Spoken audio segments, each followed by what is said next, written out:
Establishes this committees of correspondence, which they kind of had this really just one duty, and it was started in 1772, and they were to exchange letters. They exchanged letters amongst each other about suspicious or potentially threatening British activities. They exchanged letters of correspondence about potentially suspicious or threatening British activities. And they,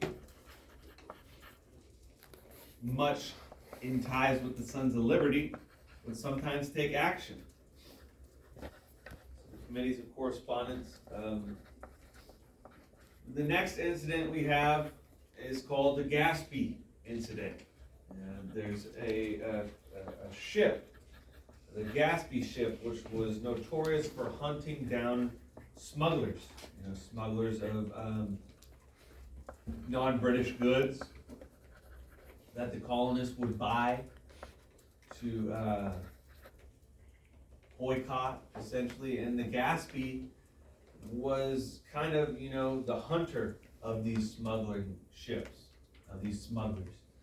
And the Gaspee ran aground off the coast of Rhode Island, which, running aground is essentially they got too close to the shore and their ship bottomed out and they could not move the ship.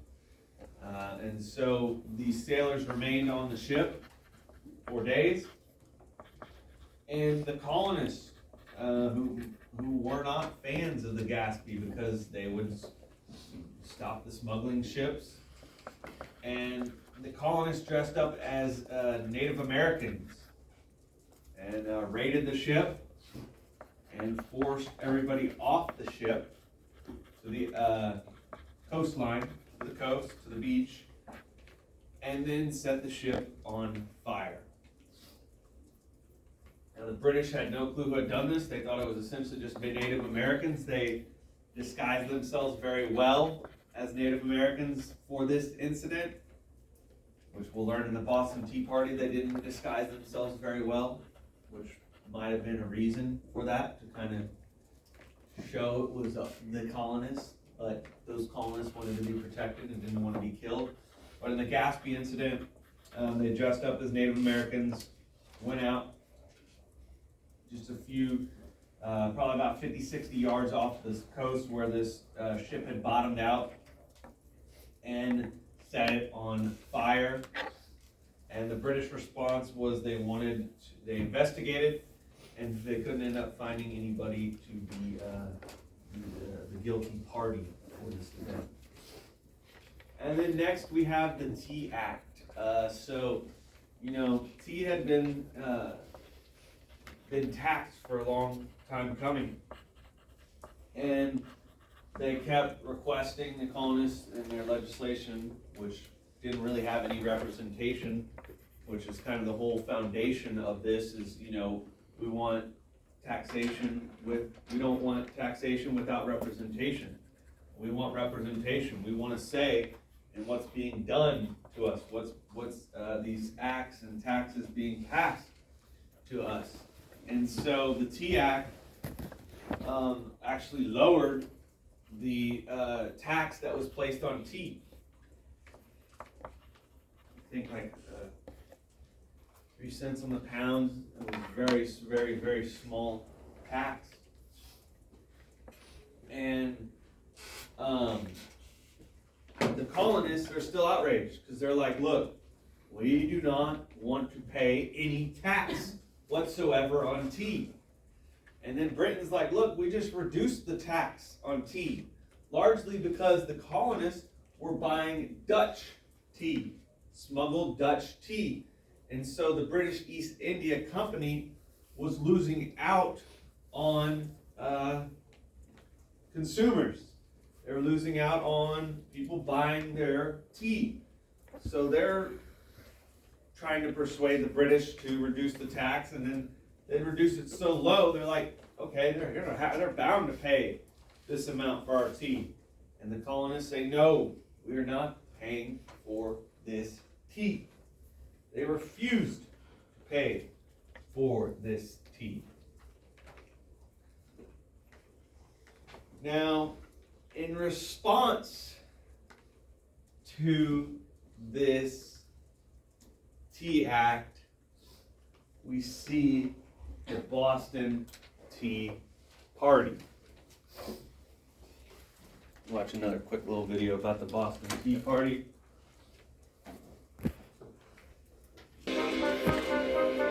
Back in England, the colonial rebellion becomes a national preoccupation.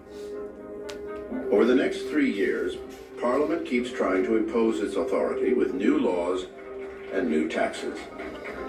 As each new law inflames the rebellion, it ends up getting repealed. Except for one, a tax on tea. The principle involved is that Parliament is sovereign, it can pass laws on whatever it wants. So we're going to just keep this one in place, just because, to assert the fact that we can do this. The Tea Act puts only a 3-penny tax per pound on the drink of choice for most Americans. It's hardly a burden, but in the current climate, a 3-penny tax still equals oppression. It's all that militant patriots need to strike another blow against the empire. Feathers and coal dust are their weapons. On December 16th, 1773, the Sons of Liberty enlist 50 men to darken their faces, stick feathers in their hair, and arm themselves with hatchets in a bad impersonation of Mohawk Indians. 5,000 people follow them down to Boston Harbor and watch as they climb aboard a merchant ship loaded with tea from England.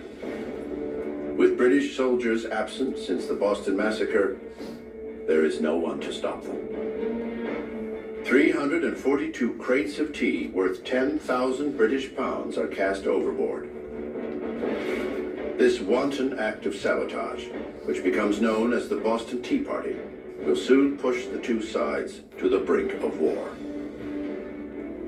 The British reaction was disgust and outrage. From a British point of view, you had an entire colony running amok. And the British government, after the Tea Act, frankly said, we've had enough. We've had enough of Massachusetts. We're going to clamp down on them. And we're going to make Massachusetts an example of what happens if you defy the authority of Parliament. At that very same time, the British discover yet another outrage committed by an American, someone they thought they could trust, Benjamin Franklin. So, now with that, in response to the Boston Tea Party, which the Boston Tea Party is very straightforward, the big thing to conceptualize and understand about that is that the people of Boston are upset about the Tea Act, which, even though it was a small tax. And another thing to understand about the Boston Tea Party, what made it so easy to do that was, as a result of the Boston Massacre, all troops were cleared out of the city of Boston. So there was no troops to defend the port. But in response to the Boston Tea Party, the British passed the Coercive Acts, and which the colonists would call the Intolerable Acts, as they were not going to tolerate it. But the first act passed was the Port Act, and it closed the port of Boston and restricted trade in and out of Boston until the debt for all those crates of tea was paid off.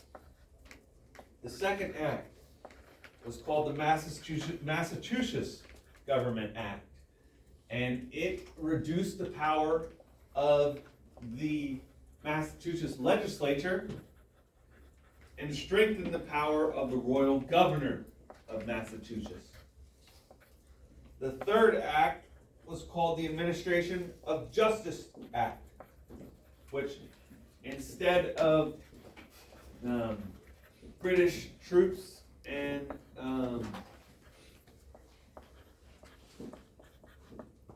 royal governors and British tax collectors that were present in the colonies, instead of them being tried in the colonies, they would be shipped back to England to be tried for cases. And almost always they were acquitted and found not guilty, because they were committing atrocities, essentially. The Boston Massacre, and that was kind of as a result. And they're like, all right, look, anybody that y'all say commits a crime in Britain, we're bringing them, or in the colonies, we're bringing them back to Britain for them to be tried. Yes, sir. What was this one called again, this act? This was called the Administration of Justice Act. The third was the Administration of Justice Act. And the fourth law, which it expands the Quartering Act to all private homes. Any and every home, not just big mansions, not just farmlands, not just farmhouses, any and all private homes are now under the Quartering Act. So you could have a little one-bedroom shack on the side of the road, and 5 or 6 royal soldiers could go and force themselves in to live there.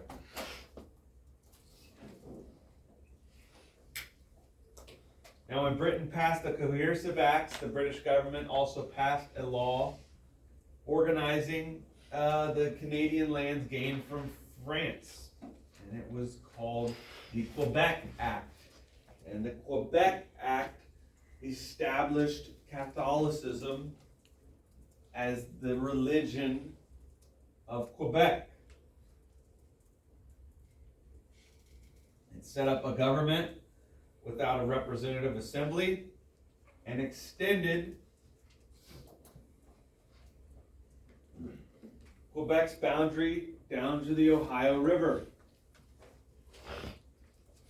And so now all this land that the colonists had essentially been settling on against the Proclamation of 1763, which, what was the point of the Proclamation of 1763? I'm going to throw you all a bone. Westward expansion. To prevent westward expansion from settlers. That's something you may need to know if you get what I'm saying. Wink, wink. Okay. Don't say I didn't help y'all with anything. That might be happening on Thursday. And so, we come to this concept of the era of enlightenment. There had been this era of enlightenment in the mid-18th century. Right as many of our revolutionary leaders were maturing. This concept of, natural rights. Every person is allowed natural rights. And they really just have 2 basic principles Americans believe in within a government. And that's actual representation. Actually having somebody speak for you, defend you, represent you. Right? Because, as we know in America, this is a big, huge country. Right? If Christian has an issue with something, it's pretty tough for him to get his voice heard unless he goes up the ranks. If Yvonne is mad about something, that's why we have representation at certain levels. Our government works its way up from local to federal, or local to state to federal. All right? You got congressmen you can reach out to. Don't know if they'll actually read or see it, but there's a lot of them. But they wanted actual representation. They also wanted no taxation without representation. And kind of hard to have that without actual representation.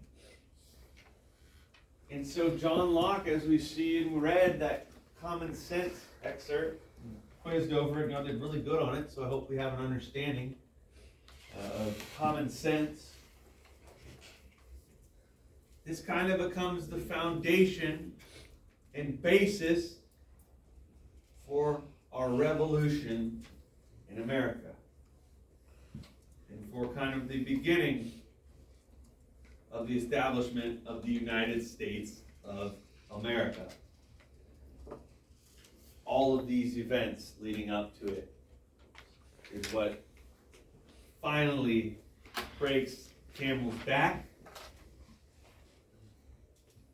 and sparks a revolution with the signing of a Declaration of Independence. Alright, now I know we had a Declaration of Independence analysis. One thing I want y'all to understand is who wrote the Declaration of Independence. Not the people, what was it called, all them together? The Continental Congress. Which one though? The Second Continental Congress. The first one, they just came up and bounced the ideas around of, maybe we should be independent. They're like, let's roll out a few more years until it gets really bad. And so it's key to understand the Second Continental Congress who wrote the Declaration of Independence.